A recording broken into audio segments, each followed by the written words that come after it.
মিশরের ফারাওয়ারা কেন মৃতদেহ মমি করতেন? এর পেছনে রহস্য কি শুধু ধর্মীয় বিশ্বাস নাকি অন্য কিছু? দেবতা হয়েও কেন জিউস ও হারকিউলিসের মতো বীরদের জীবনে এত কষ্ট? হিন্দু পুরাণের কোন দেবী সবচেয়ে বেশি শক্তিশালী, দুর্গা, কালী নাকি অন্য কেউ? পৃথিবীর প্রথম সভ্যতার গল্পটা কি আপনি জানেন? সুমেরীয়রা কি আমাদের কল্পনার চেয়েও বেশি কিছু, যে ঈশ্বর পুরো মহাবিশ্ব সৃষ্টি করেছেন বলে মনে করেন, তাকেই কেন কেউ পূজা করে না? জানতে হলে সাথে থাকুন। স্বাগতম ওয়েস্টার্ন মিথোলজি চ্যানেলে। আমি জাকিরুল ইসলাম। আমাদের এই চ্যানেলটিতে প্রাচীন গ্রিক, রোমান, নর্স ও কেল্টিক পুরাণের রহস্যময় জগৎ নিয়ে তৈরি হয়েছে। এখানে আপনি জানতে পারবেন সেই সব বীর, দেবতা এবং কিংবদন্তি চরিত্রদের কাহিনী, যাদের গল্পগুলো যুগ যুগ ধরে মানব সভ্যতাকে প্রভাবিত করেছে। গ্রিক পুরাণ কি? গ্রিক পুরাণ বা মিথোলজি হলো প্রাচীন গ্রিসের দেবতা, নায়ক ও বিশ্বের সৃষ্টির কাহিনী। এতে জিউস, হেরা, অ্যাথেনা, হেরাক্লেস, পার্সিউস ইত্যাদি দেবতা ও বীরদের গল্প আছে। গ্রিক পুরাণে প্রকৃতি, নক্ষত্র, সমুদ্র, জগৎ ও মানব চরিত্রকে দেবতাদের সঙ্গে যুক্ত করে বর্ণনা করা হয়। এর মাধ্যমে মানুষ প্রকৃতি ও জীবন বোঝার চেষ্টা করত। গ্রিক পুরাণ হল প্রাচীন গ্রিকদের বিশ্বাস ও সংস্কৃতির একটি সংগ্রহ, যা দেবদেবী, বীর ও পৌরাণিক প্রাণীদের নিয়ে বিভিন্ন কাহিনী ও লোকগাথা দিয়ে গঠিত। এই পুরাণগুলো প্রকৃতির রহস্য, মানব সমাজের উৎপত্তি এবং বিশ্বজগতের কাঠামোর ব্যাখ্যা করত। গ্রিক পুরাণের প্রধান বৈশিষ্ট্য: বহু ঈশ্বরবাদ, পলিথেইজম।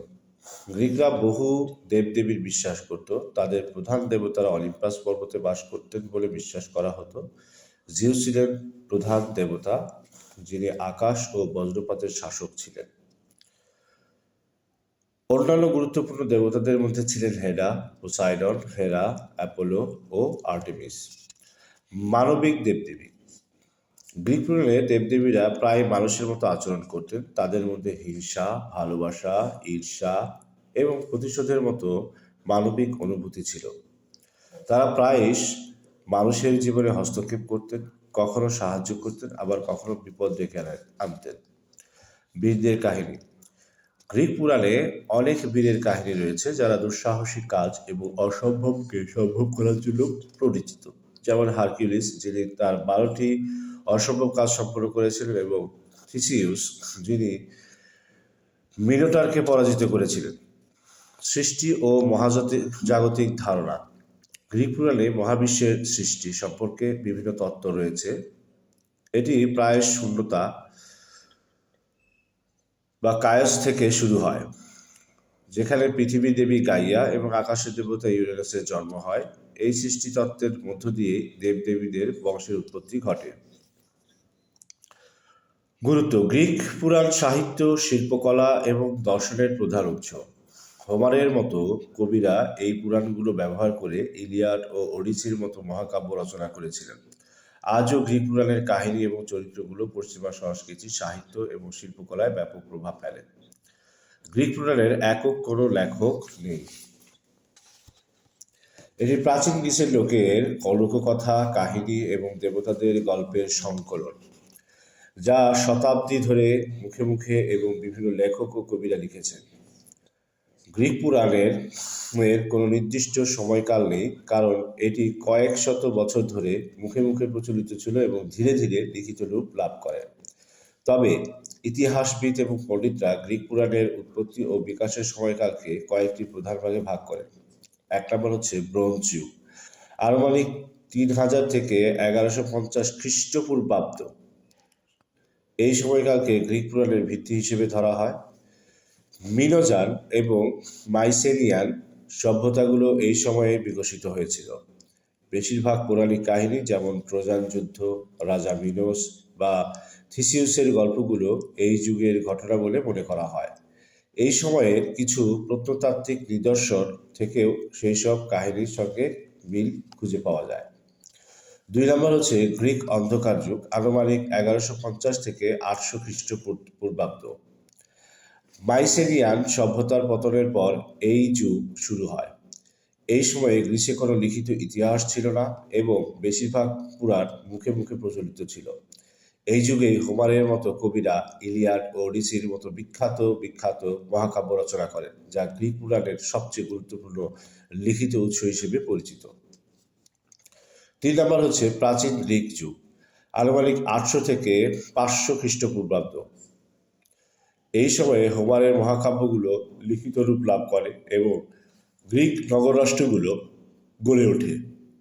এই যুগে হেসিওড তার বিখ্যাত গ্রন্থ থিওগনি রচনা করেন, যেখানে দেবদেবীর উৎপত্তি এবং বংশ বিস্তারের বিস্তারিত বর্ণনা রয়েছে। এই সময় থেকেই দেবদেবীর কাহিনী এবং তাদের সম্পর্কিত শিল্পকর্মের ব্যাপক প্রচলন হয়।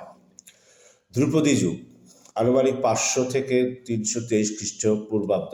এই সময়টিকে প্রাচীন গ্রিসের স্বর্ণযুগ বলা হয়। এথেন্সের নাট্যকাররা যেমন সফোক্লিস এবং ইউরিপিডিস তাদের নাটকে পৌরাণিক চরিত্র ও কাহিনী ব্যবহার করে গ্রিক পুরাণের জনপ্রিয়তা আরও বাড়িয়ে তোলে। এই যুগের দার্শনিক যেমন প্লেটো পুরাণ নিয়ে আলোচনা করেছেন, যদিও তিনি এর কিছু অংশের সমালোচনা করেছেন। সংক্ষেপে, গ্রিক পুরাণের মৌখিক ঐতিহ্য শুরু হয়েছিল ব্রোঞ্জ যুগে, কিন্তু এর লিখিত রূপ ও ব্যাপক প্রচার ঘটে হোমার ও হেসিওডের রচনার মাধ্যমে, যা আনুমানিক 800 খ্রিস্টপূর্বাব্দ থেকে শুরু হয় এবং পরবর্তী শতাব্দীগুলোতে তা আরও বিকশিত হয়। সবচেয়ে প্রাচীন ও প্রভাবশালী গ্রিক সাহিত্যিক যারা হলেন এই কাহিনী উল্লেখ করেছেন, 1 নম্বর হচ্ছে হোমার। হোমার ইলিয়াড ও ওডিসি গ্রন্থে দেবতা ও নায়কের গল্প বর্ণনা করেছেন। 2 নম্বর হচ্ছে হেসিওড, যিনি থিওগনি গ্রন্থে দেবতাদের জন্ম প্রাথমিক সৃষ্টির কাহিনী বর্ণনা করেন। এই দুই গ্রন্থ গ্রিক পুরাণের প্রধান উৎস হিসেবে গণ্য করা হয়। এই ধরনের আরও আকর্ষণীয় ভিডিও পেতে এখনই আমাদের চ্যানেলটি সাবস্ক্রাইব করুন। আপনাদের পছন্দের পুরাণ কোনটি এবং কেন কমেন্ট করে আমাদের জানান। যদি ভিডিওটি ভালো লাগে তাহলে একটি লাইক দিন এবং আপনার বন্ধুদের সাথে শেয়ার করুন। ধন্যবাদ।